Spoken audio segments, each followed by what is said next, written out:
Գիտես, թե ինչպես կարող ես ընտրել քեզ համապատասխան կենսաթոշակային ֆոնդ ու ֆոնդի կառավարիչ։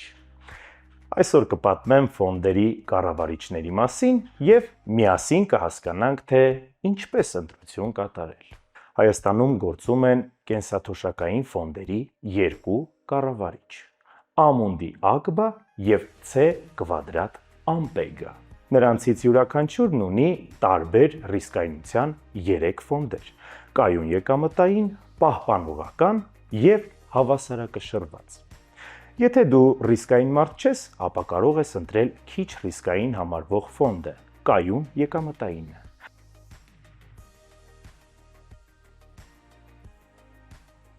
Մյուս դեպքում, եթե պատրաստ ես դիմել որոշակի ռիսկի, ապա կարող ես ընտրել պահպանողական ֆոնդը,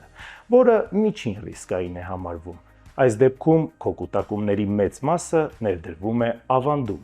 կամ պարտատոմսերում,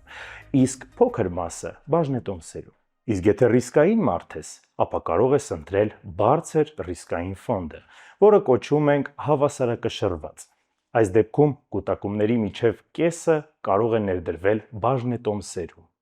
Բնականաբար, որքան ցածր է ռիսկը, այնքան ցածր է բարձր եկամուտ ստանալու հնարավորությունը։ Երիտասարդ տարիքում սովորաբար ընտրում են բարձր ռիսկային ֆոնդը, քանի որ եկամուտները տատանվում են, բայց ընդհանուր գումարը հնարավորություն ունի վերականգնվելու եւ ավելանալու։ Իսկ ավելի մեծ տարիքում կարող ես ընտրել քիչ ռիսկայինը, կուտակած գումարը հնարավորինս կայուն պահելու համար։ Հիշեցնեմ, որ ֆոնդի կառավարիչ չընտրելու դեպքում քո փոխարեն ավտոմատ կերպով ընտրվելու է երկու ֆոնդի կառավարիչներից մեկի պահպանողական ֆոնդը։ Կուտակիր կենսաթոշակիդ համար,